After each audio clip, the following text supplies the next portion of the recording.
नमस्कार शेतकरी मित्रांनो, आपण दिवठाणा या गावी अशोक सोळंकी सर यांच्या शेताच्या बाजूचं जे शेत आहे त्या शेतामध्ये जिथं आपलं वेस्टीजचं ग्रॅन्युअल वापरलेलं नाही आहे तिथं आपण रिझल्ट चेक करणार आहेत। आता इथे मोठ्यातलं मोठं झाड एक उपटणार आहे आपण, आणि या झाडाला किती मुळ्या आहे आणि किती प्रमाणात नत्राच्या गाठी आहे हे आपण चेक करणार आहोत। आणि आता जिथं आपण वेस्टीजचं ग्रॅन्युअल वापरलेलं आहे त्या ठिकाणच्या मुळ्या चेक करणार आहोत आणि नत्राच्या गाठी चेक करणार आहोत। तर हा पुढील व्हिडिओ आपण ग्रॅन्युअल वापरलेल्या शेतातला बघणार आहोत। नमस्कार शेतकरी मित्रांनो, आपण दिवठाणा या गावी अशोक सोळंकी सर यांच्या शेतामध्ये इथं आपण वेस्टीजचं ग्रॅन्युअल खत वापरलेलं आहे।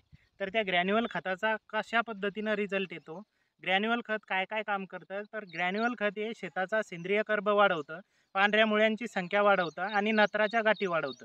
तर खरोखर इथं या शेतामध्ये या शेतकऱ्यांनी वेस्टीजचं ग्रॅन्युअल खत वापरलं आहे, परंतु रिझल्ट जसं आपण शेतकऱ्यांना सांगतो तर त्या पद्धतीनं रिझल्ट आले का, तर हे या ठिकाणी चेक करण्यासाठी आलो आपण। तर इथं आता एक झाड उपटणार आहोत आपण। ते एका झाडाच्या नत्राच्या गाठी, पांढऱ्या मुळ्यांची संख्या, अशा पद्धतीनं हे रिझल्ट आहे वेस्टीजचे। तर इथं क्लिअर प्रमाणात दिसत आहे तुम्हाला की नत्राच्या गाठींची संख्या सुद्धा आहे, पांढऱ्या मुळ्यांची संख्या सुद्धा आहे, परंतु सोयाबीनची जी मुळी आहे एकदम पांढरी शुभ्र आहे, हिच्यावर कोणताच अटॅक नाही आहे आणि ही निरोगी मुळी आहे।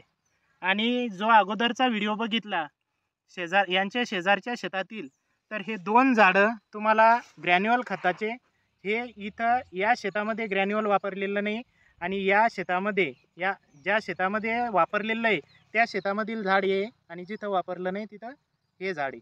तर दोनमध्ये फरक दिसतोय। तर हे आहेत वेस्टीजचे रिझल्ट ग्रॅन्युअलचे। तर म्हणायला हरकत नाही, वेस्टीजचे जबरदस्त रिझल्ट। धन्यवाद।